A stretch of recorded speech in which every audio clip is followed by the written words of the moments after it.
Good morning to all of our participants. We have over 700 people who have accepted the invite for this morning's session. So welcome, ladies and gentlemen, to another CDH Employment Law webinar in our 2024 series. Today, a young and vibrant panel of CDH employment lawyers from Johannesburg, Cape Town, being Tatu Marapula, Leila Musa, and Terren York will be speaking to us about all things related to drugs. Yes. Questions to the panel is in the ordinary course are pleased to be posted into the chat, and we'll then pick them up as we go along during the course of the discussion this morning. But before we get into the panel discussion, here's a boring legal point to start out a morning for anyone. In the law of evidence, which is obviously an important aspect that anybody that appears in the CCMA would be very familiar with, something called a set of irrebuttable presumptions, which is a legal rule essentially which says that a fact is true no matter what other evidence is presented. So if it's an irrebuttable presumption, it cannot be challenged. And then the converse would apply to something called a rebuttable. So many years ago, there was a presumption that if a person was found with X grams of marijuana in their possession or in close proximity to someone, and a very famous case in that regard related to an individual who was arrested with marijuana sitting in a pot plant next to the person at a party. That person was then arrested, and the presumption was that that individual was a dealer of marijuana. So when I was a young law student many years ago, this presumption was struck down as being unconstitutional. And what soon followed was not law students excited by the principles of presumptions being declared unconstitutional, but what law students wrote and understood to be that a friend with weed was a friend indeed. And those of us who lived at university residences would generally recall there were signs all over the university that said, "Don't walk on the grass, we smoke it." And that was not the rocking 1970s. But let's get serious and let's fast forward to 2018. If I can ask the panelists to join me. Perhaps, Tatu, if we can start out with yourself. We know that in 2018, the decision of the Constitutional Court in the Prince decision was handed down, and in that case, moved the law significantly, found that the criminal prohibition against adults, 1, cultivating, 2, possessing, and 3, using cannabis in the privacy of their homes was unconstitutional. Now, whilst the case had nothing to do with employment, we know that it's had a lasting impact on the workplace. So from your perspective, how does the judge principle, how does the principle in Prince, what does it do for employers and what does it do in the workplace? Thank you for that introduction, Imran, and good morning to the rest of the colleagues on the call. My name is Tatu Marapula, and I'm an associate at the Employment Law Department at CDH. So, Imran, just to recap, in 2018, the Constitutional Court found that, in the Prince judgment, that the criminal prohibition against adults cultivating, possessing, and using cannabis in the privacy of their homes was unconstitutional. While this case seemingly had nothing to do with employment and labor law, it has had a lasting impact on the workplace because the criminal prohibition against adults consuming or cultivating cannabis in the privacy of their own homes was unconstitutional. The judgment, however, did not permit the consumption, including smoking, of cannabis in the workplace, in public spaces, or in the presence of non-consenting adults as well as minors. So this means that, as things stand, according to my understanding, Imran, adults may only consume or cultivate cannabis in the privacy of their own homes. Adults may not consume or cultivate cannabis in the workplace, and consequently, it may amount to misconduct if an employee is found in possession of cannabis or is found to be smoking cannabis at the workplace. I know that my colleagues on the call will discuss recent interesting judgments dealing with how the courts have dealt with the issue of whether or not it's appropriate to discipline employees for cannabis in the workplace. Before we fast forward even further from 2018 and talk about the legislative changes, Tatu, you remember I said going back to my younger days when I was at university and all talking about irrebuttable presumptions, lawyers, law students at least, came up with this concept that a friend with weed is a friend indeed. So if you use that principle in the workplace, colleague, all right, who's an adult, obviously, cultivates in the privacy of their own home cannabis and then comes to the workplace and passes it on to a colleague who's a friend in need, would you say that's a problem, or would that be fine in accordance with their judgment, with the Prince judgment? Thanks for that, Imran. So I would still like to consider myself as being a young adult, and just give you some background. My mother considers weed to be similar to Nyaope. So in her mind, the weed is the worst drug possible. But I know that things are changing now. And then with regards to what you said, and I think it'll depend on the circumstances of each case, Imran. So what the Constitutional Court said in print was that it's not unlawful to cultivate or consume cannabis in the privacy of your workplace. And I know that there's other consideration regarding, okay, then can you then travel with cannabis? Can you take it to work, or whatever the case may be? But in your particular example, I think the facts of each particular case will determine what course of action the employer should take. But if, for example, an employer finds that I handed cannabis to you in the workplace, I think the relevant policies of the employer will then determine whether or not further action should be taken. Yeah, and certainly in the workplace, you can't be passing on cannabis from one person to another. That's problematic because it's not personal consumption, and you effectively passing on a narcotic, because that takes us to the next point that I wanted to discuss with you. Was we know that there's been legislative changes, or the Constitutional Court required from the 2018 Prince judgment changes in regulation of cannabis by legislation. Just talk to us about that aspect. Okay, so Imran, I don't know if you recall, but the president made a comment during State of the Nation address in 2022 rather, that the cannabis industry has huge potential for investment and job creation.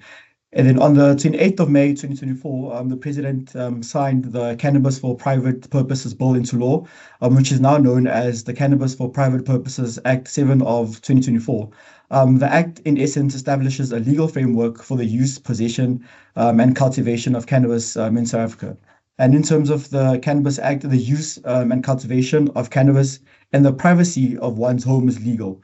However, the use of cannabis in a public space and the distribution of cannabis for commercial and recreational purposes remain illegal and still constitutes a criminal offence. And there was a recent judgment, I think, in the Western Cape High Court, which found that accused persons who were found guilty of distributing cannabis in exchange for payment were guilty of an offence. I think in that particular case, the court imposed a suspended sentence, but the point was still that these particular individuals were guilty of offence and were found to be in contravention of the Drugs and Drug Trafficking Act 140 of 1992. So as things stand, it's still a criminal offence to sell cannabis in exchange for payment.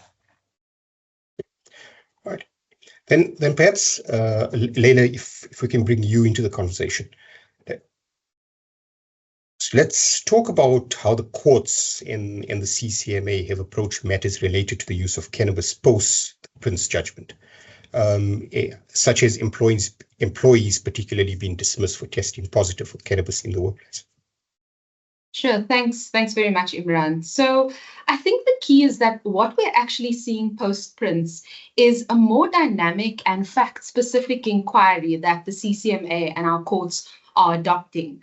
And what that means is they're essentially looking to balance, or they are balancing, the employee's right to privacy on the one hand, and then the employer's right to regulate the conduct within their workplace on the other. Now, what this means or translates to is that where employers are adopting a zero tolerance policy to drugs and alcohol in the workplace, the courts and the CCMA are considering, well, whether that is necessary and reasonable given the employer's nature of its business and its operations. And it's even going further and looking at, well, what does the particular employee do and what is their role within the workplace? Now, the recent Labour Appeal Court case in Barloworld really provides some useful insights here, because in that case, it dealt with an administrative employee at Barloworld who was dismissed after she tested positive, in fact, repeatedly tested positive for cannabis.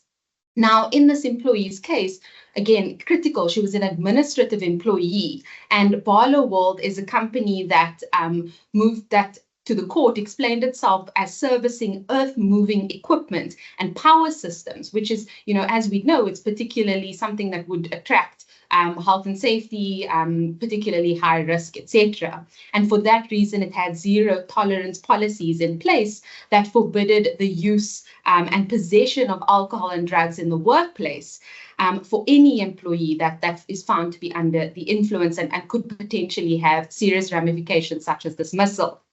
Now, in this case, the LAC considered that the policy itself, that zero tolerance policy that resulted in this administrative employee's dismissal, infringed on her human dignity to the extent that it limited her right to privacy. And they were linking that with that right to privately use cannabis that we were seeing in the Prince judgment. And here the LAC emphasized that the outcome does depend heavily on the facts and cautioned that it may have been different if the employee had actually been impaired or it had been visible, that she was under the influence at work, or if she had been employed in a role where she was, for example, required to operate that dangerous or heavy machinery. And it's also worth noting that Barloworld was recently refused their application for leave to appeal to the Constitutional Court. And the reason that the court gave there was that they lacked prospects of success. So this gives us a clear indication, or an indication at least, of what the highest court in South Africa is saying about this kind of interpretation on our law. Okay, so that's quite interesting, Leila. So there's a link between the Prince judgment in respect of the point that Tato was making, using cannabis in the privacy of your home, right? And then linking that with the right of privacy that you see, says that there's a breach of the principle of human dignity, which relates to the rights of this employee and her right to consume cannabis privately in a home. And then comes to the conclusion that it does. So that's it's quite a mouthful, quite complex. But just take us one step back. Just remind us, the Barlow decision when it had come before the Labour Court was not a simple dismissal matter. It was a discrimination claim, was it? Yeah. So what the employee actually added to that was a claim that was under the Employment Equity Act. Right. And there, that claim, so it was quite complex. It had a number of facets that included, she made some claims around potentially infringing on her religion, but there were also some claims around the fact that it had unfairly discriminated because there was some distinction between people who use alcohol, for example, and people who use cannabis for whatever reason that is. And there, that was where sort of religion came in as a potential ground under employment equity.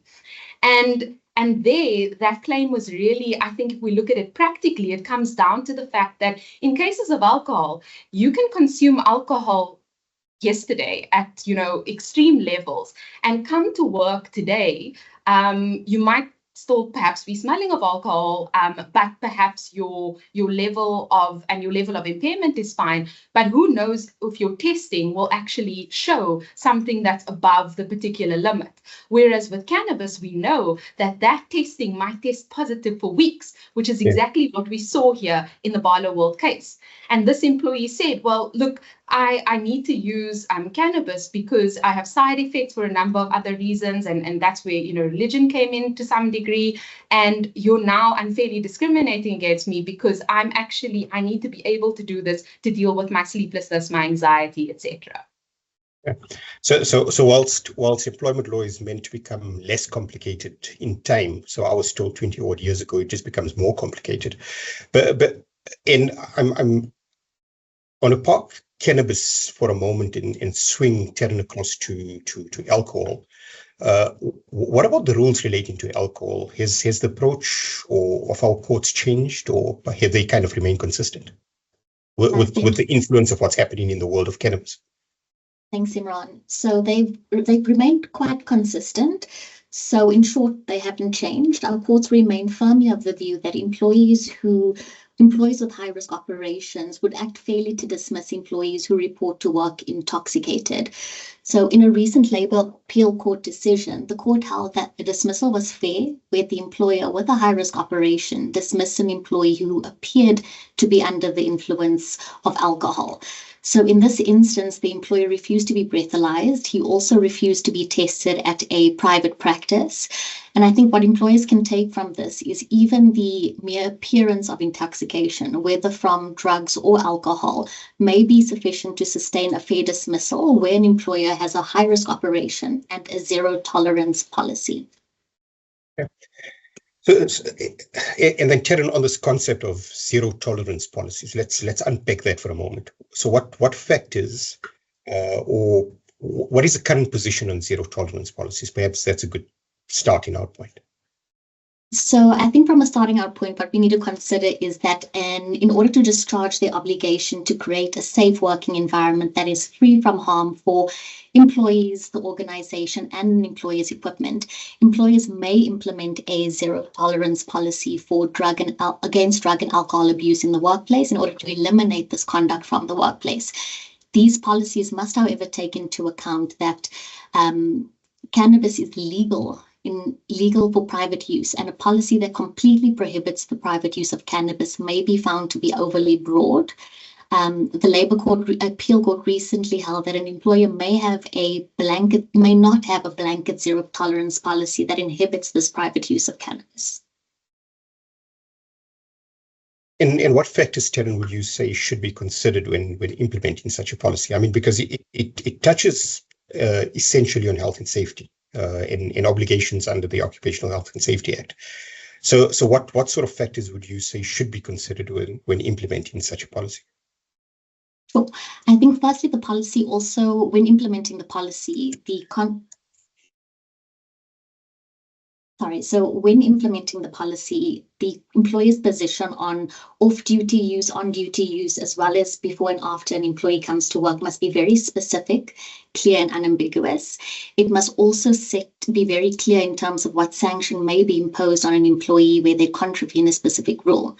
In terms of what factors need to be considered when implementing this policy, you need to look at the inherent requirements of an employee's job, the role that the employee performs, where the employee is required to perform their role. So, for example, if it's an office-based employee and an admin employee required to perform their work in an office, or if it's a general worker required to perform their work in a factory with high-risk machinery, you also need to take into account the reason for the employee's use. For example, if it's prescribed medication, and the impact of the use on the employer. These factors were recently emphasized by the Labour Appeal Court in the Barloworld decision that Leila previously referred to, where the court held that the dismissal of an employee was unfair, where that employee tested positive for cannabis use because that employee was office bound. I think it's important to note that the Labour Appeal Court might have come to a different decision if the employee was intoxicated and if she had operated heavy machinery. And we know on Barlow that she wasn't intoxicated and she wasn't operating heavy machinery. So those were two important factual considerations by the court. That is correct, and that was conceded by the employer as well. Then Leila, if I can draw you back into this distinction, right? What should an employer be aware of regarding the distinction between being under the influence and testing positive? So there's that interplay that often arises, and we see it constantly in practice, and we also see it in the authorities. So what should employers be aware of? Yeah, thanks, Imran. So this is quite critical to actually assess, because employers need to ensure that they know what their particular prohibitions are in terms of their rules, their policies and procedures, and what they are actually dismissing the employee for. And here I don't mean what you're writing on the charge sheet or the particular allegations or what you're asking employees to answer to before a potential sanction, although that is important, of course. But I'm actually speaking about, have you looked at what the facts were and what that might mean for this employee and what they potentially are going to be sanctioned for or disciplined for. Now, if an employee is clearly under the influence at work, irrespective of the nature of what their work is or what the employer does, that is something that is quite serious. Now, it's quite different from saying that, someone has just tested positive. And because we know that, we've discussed this, that employees who may have used cannabis could test positive long after having used the cannabis, but yet their ability to do their work and their faculties are not impaired at all. Now, we've actually seen cases like this coming through in the CCMA.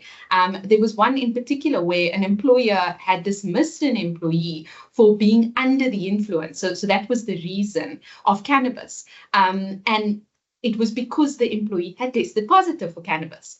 Now, the CCMA then looked at, the employer's report, what actually was recorded at the time of the misconduct.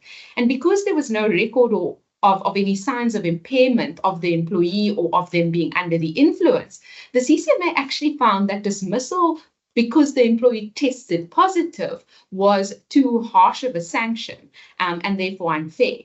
Now, of course, that positive test may have different implications or be enough on different facts, like where we're in the high-risk environment with a high-risk role and where we have a zero-tolerance policy because of that.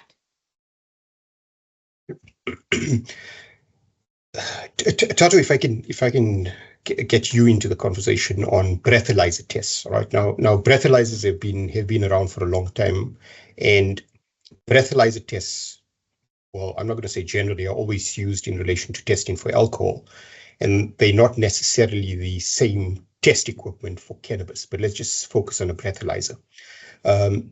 Simple question, well known.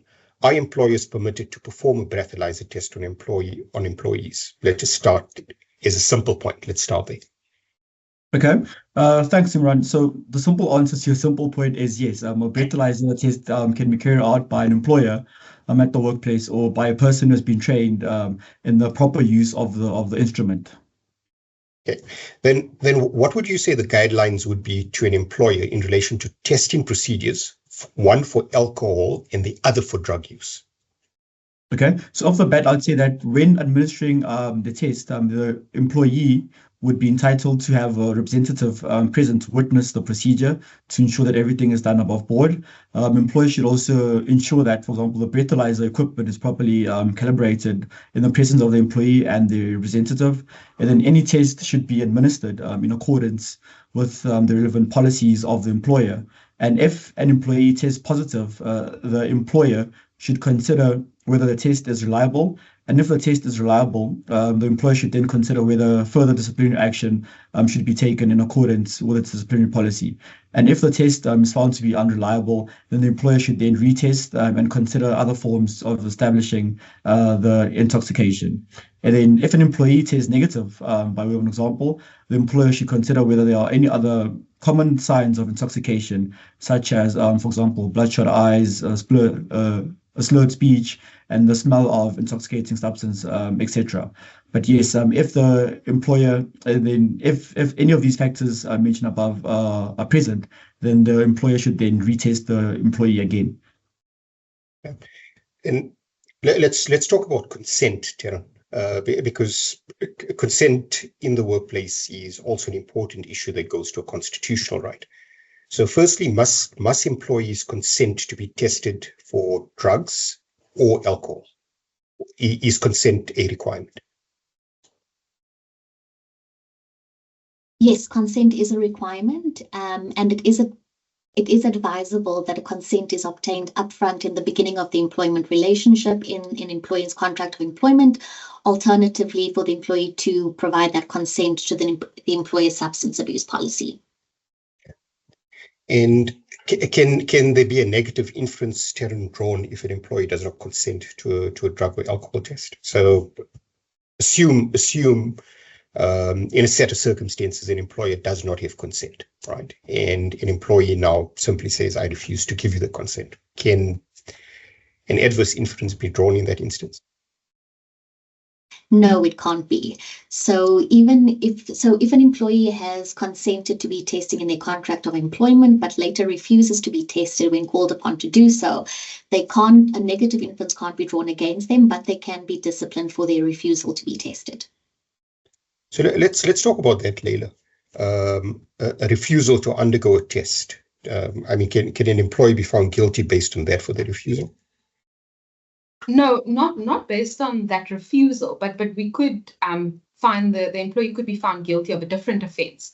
So I'll give you an example where an employee is aware of and has agreed to perhaps or should know in terms of their contract or make themselves aware of the employer's particular policy that authorizes random alcohol or drug testing, and then further stipulates, if you refuse that, if you fail it or if you refuse to be tested, then you must leave the workplace. And then they do refuse to be tested or to leave the workplace. In that case, the employee may be charged for insubordination. As a kind of misconduct. Now, depending on the severity of the offence, and this would depend on how it's couched in terms of the employer's policy and procedure, the employee may be dismissed for that, where, for example, that level of insubordination, because of the nature of the policy and procedure, is considered to be gross and so serious that it warrants a sanction of dismissal. Okay, so there's lots happening on the chat line, and I want to move away from the focus questions that we've had, and perhaps let's try and pick up some of the conversation that's happening in the chat. And there's I'm going to which is a very practical, real experience for lots of employers, right? And what highlights it. He or she says, a major concern at the moment is that a test for cannabis does not prove intoxication. Leila, you've mentioned that a bit earlier. Remains in an individual's body for an extended period of time, which is known. Now the question is, well, how does an employer deal with that in an instance where that employee comes back to the workplace? Thoughts from the authorities, and perhaps Barloworld is a good indicator or starting indicator for an answer on that line. I'll leave it to any of you wanting to pick up that question. Leila, since you perhaps spoke much on Barlow. So from me, I mean, in my view, I don't think we have a clear answer on this. And in fact, I think that, from the Barloworld decision, some of the questions that arise from that are, are we going to have some kind of graduated level of testing in relation to cannabis? And is that even possible? Now, I mean, I don't have the expertise to understand what that might look like and whether levels of cannabis in the bloodstream change over time, if it's, the same for a period, or if that kind of research is even widely known or considered. But it certainly hasn't been codified or explored in that manner.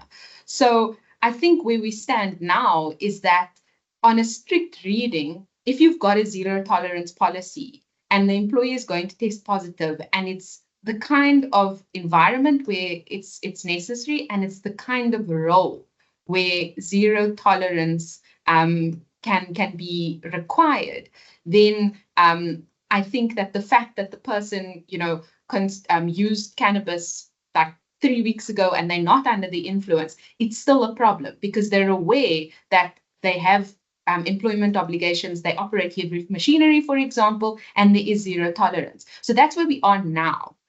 Whether that changes remains to be seen. And I think Barloworld is taking us potentially in that direction because it's got people thinking about that, particularly around the claims that that particular employee made, comparing it to alcohol, where it changes so quickly. Yeah.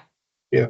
And To me, an important aspect of the Barloworld judgment, the Labour Appeal Court was very clear in its judgment to say that had this been different circumstances, we would not have come to this conclusion. So it kind of leaves the door wide open for his set of circumstances for either the CCMA,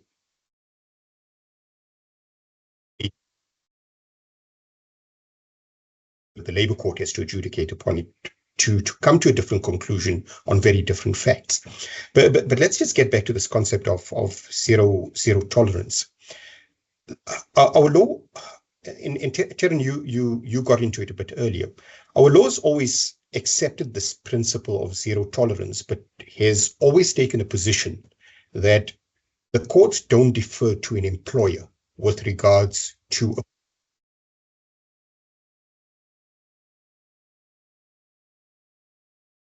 so zero tolerance has got to be justified by an employer in the circumstances of its environment, of its workplace.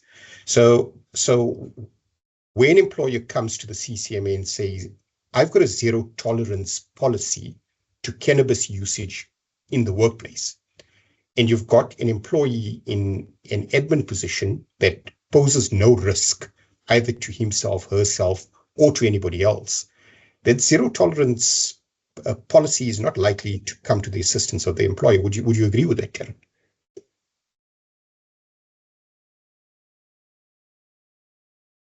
You broke up just in the last second there for me, but I do believe that the Labour Appeal Court in Barloworld made it did clarify that where that policy cannot be a complete blanket zero tolerance to private use of alcohol, cannabis in the workplace. So if in those circumstances, the employee wasn't intoxicated, wasn't operating heavy machinery, and was office bound, that policy would be found to be overbroad in the circumstances. Then there's an interesting question about the interplay between remote work and intoxication, one generally, and the other is in relation to the use of cannabis, right? And the question in the chat is, employee who works remotely and often uses cannabis before meeting because the employee alleges that they have a seizure. So Leila, we're back to the Barloworld medicinal use, right? That's then found out one day because the employee accidentally switched on their camera. What do you do in that sort of an instance? Tato, do you want to try and answer that one? Oh, Imran, that is quite an interesting one because when the Constitutional Court handed down Prince in 2018, I don't think they foresaw such a situation arising. That is quite interesting. But my reading of Barloworld, Imran, is that if an employer can prove that you are intoxicated at the workplace, then there's grounds to take disciplinary action against you. So whether you work remotely, I think, does not necessarily excuse you, but obviously the facts of each particular case will determine how an employer should proceed. If, for example, as Leila said, if it's for medicinal purposes and you can show that, look, I'm suffering from seizures or whatever the case may be, and the only way to stop that is if I have a bit of TSC or whatever the case may be, then I think the employer should also then just take that into account. But if it's a blanket case of the employee blatantly disregarding the duty to act in good faith that they have, the common law duty to act in good faith, especially during working hours, and simply just consuming cannabis, I think then in that particular case, an employer may have grounds for disciplinary proceedings against the employee. But I think the facts of each particular case will then determine how the employer should proceed. To me, at least, when you go through everything that's happened between 2018 and now, essentially, if you come back to basics, right, and you clear all of this up, it seems to me that there's two very important aspects that arise for employers, and I'd like your thoughts on this. The one is policies are fundamentally important for employers going forward. So it seems to me that there's got to be I don't want to say a clear distinction between alcohol and other forms of drug usage, right? But there's got to be a proper understanding of where you sit in your particular workplace in relation to that and how it's going to be managed. So if we take medicinal usage of cannabis, and there's no debate around that there is medicinal benefits associated with cannabis. Now, an employer in that instance needs to regulate its own affairs in its workplace by a proper set of workplace policies that deal with that, i.e. perhaps disclosure by an employee that I require it, what supporting information is required, etc., so that when an issue arises, there's something for an employer to rely upon. For me, that's the first issue that arises out of all of this. And then to determine where, if a particular workplace is a zero tolerance workplace in relation to this usage, does that continue to carry the day on where we are? That's just my general observation on the one aspect, i.e. policies. Does anybody have a different view on that, or do you think that's probably a fair summary on one big takeaway from where we are currently? Tara? That is a fair summary of where we are right now, Imran. Okay. Thank you, Taryn. Your check is in the post, because I'm sure there was no check in the post. Well, I guess there's no post and there's no checks anymore, so that one doesn't work. So then a second takeaway, right, is the form of claim that was pursued in Barlow World. And Leila, I'm going to be unfair to you because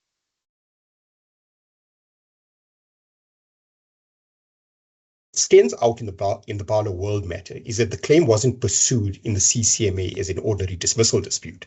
It gets graduated to a discrimination matter, and an employee in that instance sues on a discrimination claim. So there's obviously the risk. In particular circumstances, it's not always going to arise, but there's certainly going to be a risk for an employer that a claim for cannabis usage may result in a discrimination claim. Would you agree with that one, Leila? So sorry, Imran, you did break up for a bit, but let me try and I think I've got the gist of what you're asking. So I think, yes, I think, look, in cases of unfair dismissal, we know that one also has relief under the Employment Equity Act, and you may have remedies in relation to alleged unfair discrimination that run in parallel. Now, not everyone typically claims this at the same time, but these remedies are certainly available. So I think for employers, they need to be wary of the fact that, you may have the same set of facts that is going to potentially give rise to more than one claim, and that might be consolidated, in a single court case, so to speak. But it's definitely possible. And just back to the facts on Barlow World.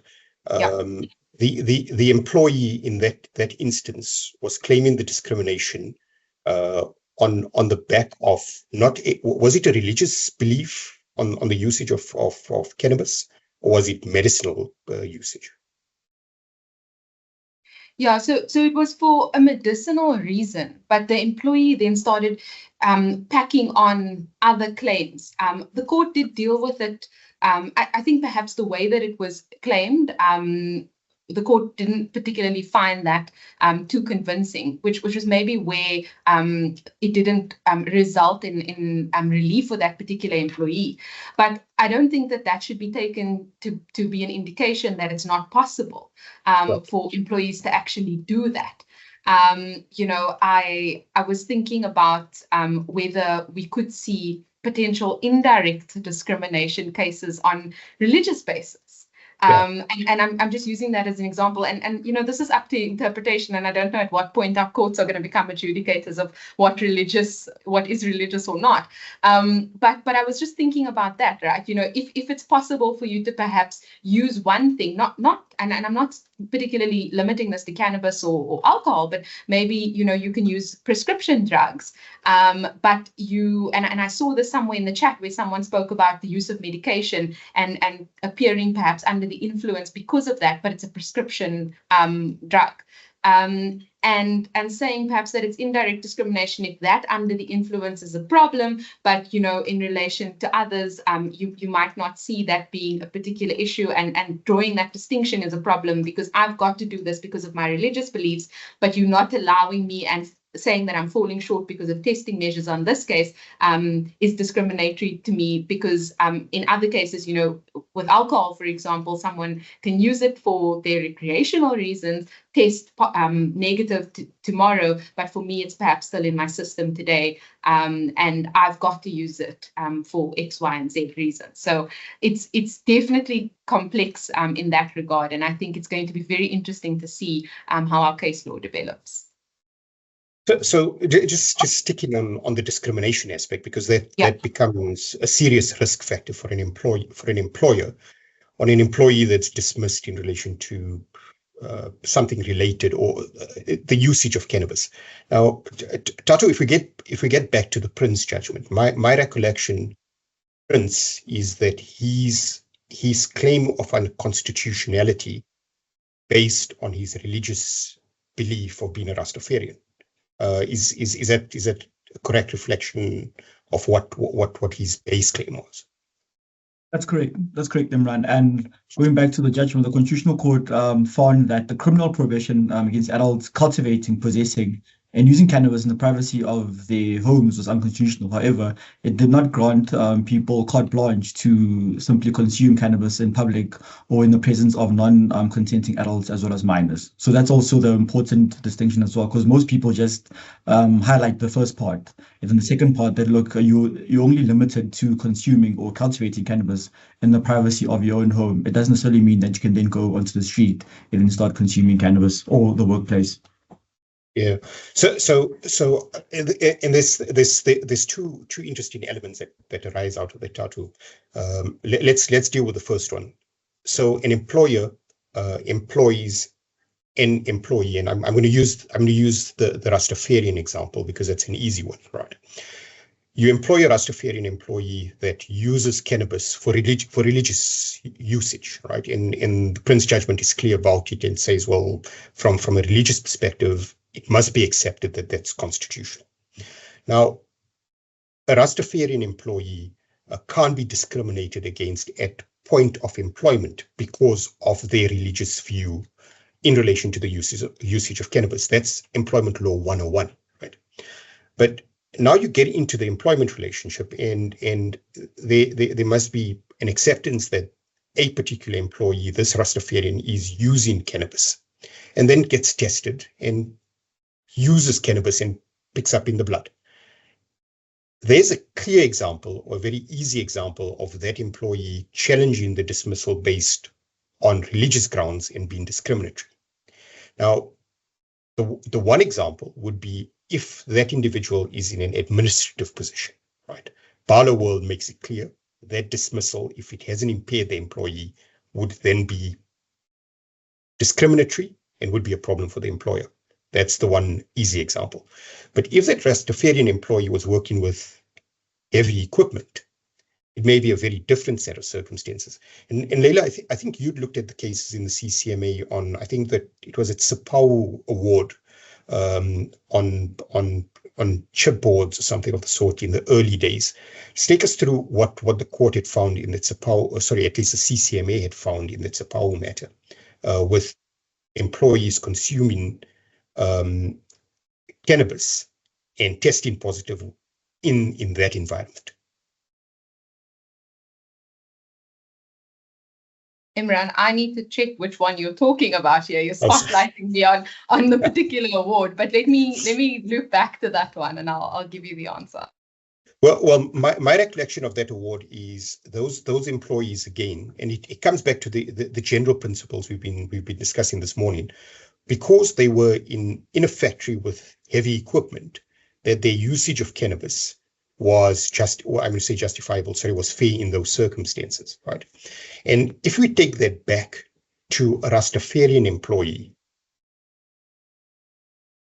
in that environment, it becomes quite a precarious situation. And I know we don't have authority on that. And I'm putting you on the spotlight here, Leila. So I'm saying, look at the Sapau judgment. take this Rastafarian instance. It's a prickly pear for an employer. Yeah. How do you avoid a discrimination claim here? Yeah, I mean, in my view, I think the difficulty is that we need to look at how our courts balance discrimination. That's really what it comes down to, right? Because those tests that we know from all of our case law, and it's Hobbs and Lane, all of that particular case law. We don't have to get into those names now, but it looks at, well, are we differentiating? Do we have reasons for that? That's the first thing, right? The court does look at what the particular reasons are, and in my view, if we say have somebody who's got these particular religious beliefs, they're coming into employment, we're not discriminating at the outset, but now they're in our employment and they have to operate heavy machinery. Now the employer's got competing obligations here. Right, they've got health and safety obligations in relation to the operation of the machinery. They have an obligation to keep the workplace safe for their other employees. So now we have the competing religious belief of an employee, an existing employee, be that as it may, who wants to operate heavy machinery but uses cannabis. Now, if I think, from my perspective and what I see the court's doing, the court is going to have to balance that employee's right to their religious beliefs, etc., and to practice that and to not be unfairly discriminated on that basis against all of the other competing considerations, which will include the safe work environment in respect of every single other employee.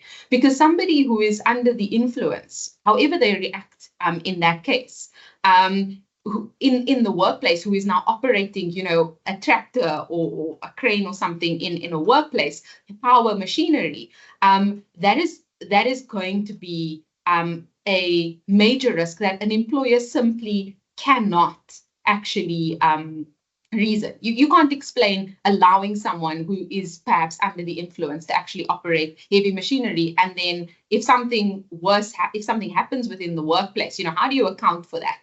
And in our international, we've seen that in international jurisdictions. I think there was a case in Canada where the courts actually held an employer liable. I know that this is a different jurisdiction, but for not keeping an employee who had left a work event, who was intoxicated and subsequently got into a car accident, for not ensuring that the employee, for not taking enough steps to keep that particular employee safe by saying, oh, you were at this workplace event, you were intoxicated, we need to take away your keys, get you an Uber, etc. The courts actually intervene there. And I know it's a different jurisdiction, but it's just something to think about. Those obligations are strong. So I think there would be a basis to actually say, look, sorry, this is not possible. Thank you. So we're coming up close to the hour. Let's pick up one more question from the chat and then close it out with your final thoughts. Sharon, let me give you one more question from the chat, right? And it says, kind of on the same path that Leila was on, but here there's an essential service, firefighting. So you can assume that this is a workplace environment, either on a mine or somewhere else where firefighting is an essential service in relation to that particular industry. The concern that the employer has is the following: the firefighter. So here's the employee employed as a firefighter, right? Arrives at work. One, it says intoxicated and poses a threat to himself and others, right? The excuse is having consumed alcohol the night before, the point that Leila was making, right? So the Canadian experience is, on the facts, no different to the South African experience, right? Then the same applies to the usage of cannabis, i.e. having used cannabis the night before. Now the question is, what action would be recommended? High-risk job description in these instances. Your high-end thoughts on that. There's intoxication. There's intoxication, okay, and alcohol is probably the easy one on intoxication, and the other one, I guess, is probably impairment with regards to obviously intoxication, alcohol, and impairment with regards to cannabis. Well, what would you say, just very, very broadly, to an employee in with this dilemma? Sure, certainly. I think especially in relation to the use of cannabis, though, even though it's a high risk job, and I think that's one of the crucial things that we need to factor into or take into account rather.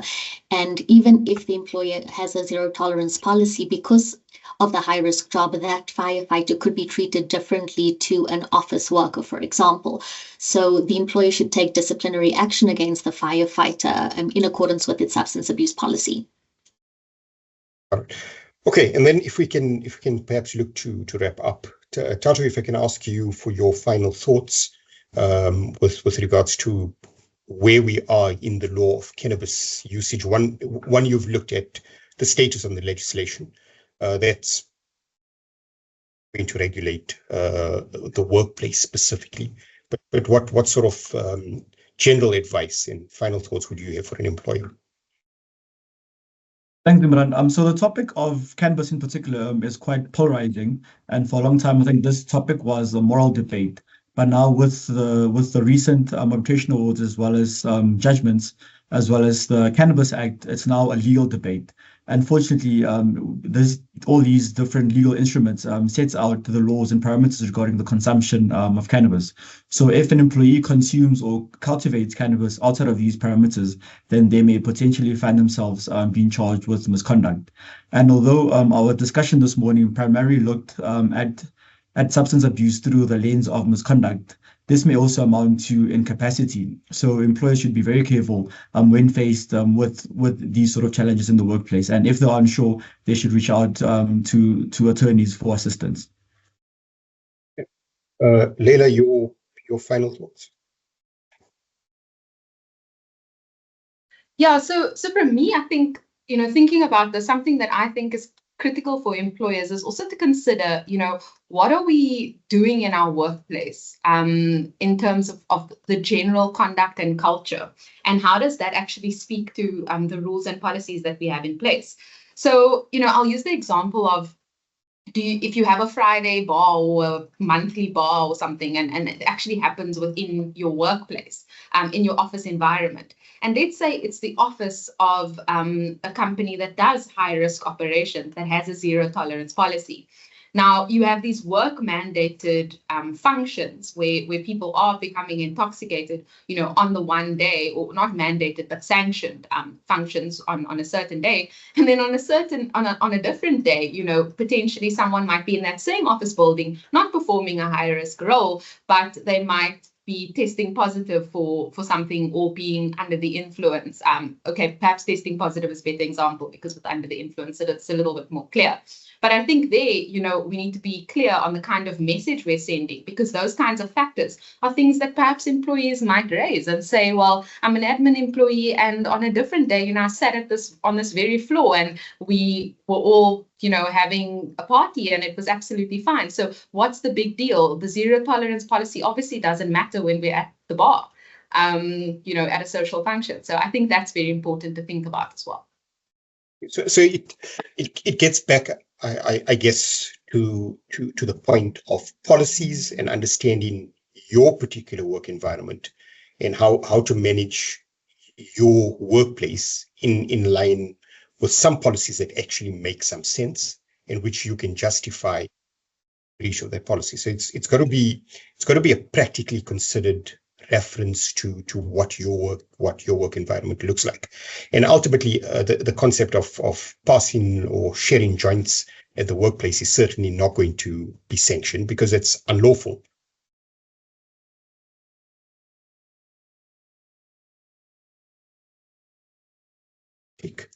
And you can't be passing them around, even if it's not at any for any reward, as it were, because that would be a criminal offense. So employees should get very far away from the idea that you can come to the workplace, come to a party, I guess, and say to one of your colleagues, well, a friend in need is a friend indeed. I think that sort of concept would need to be jettisoned very quickly in the world of cannabis, quickly but slowly. Terren, your final thoughts? Yeah, I think just maybe to reiterate, Imran, that just because the Labour Appeal Court found in the Barloworld case that the dismissal of an employee was substantively unfair, doesn't mean that that decision universally applies to all employees and in all workplaces. And employers should certainly have a look at whether or not their current policies need to be reviewed in order to bring it in line with the current legislation as well. Yeah, I think that's a very valuable insight in relation to that judgment, that it's not carte blanche and open license for employees to now believe that because on the facts in Barloworld, that employee's dismissal was found to be discriminated against, that it's open license for all employees to get away from this. Then, as we finally wrap up, if on my side, I guess I'll wrap it up with my final thoughts, and I'm going to do it with the profound words of in his 1974 song of "No Woman, No Cry," and remind our audience that Bob Marley said, "Everything's going to be all right. Just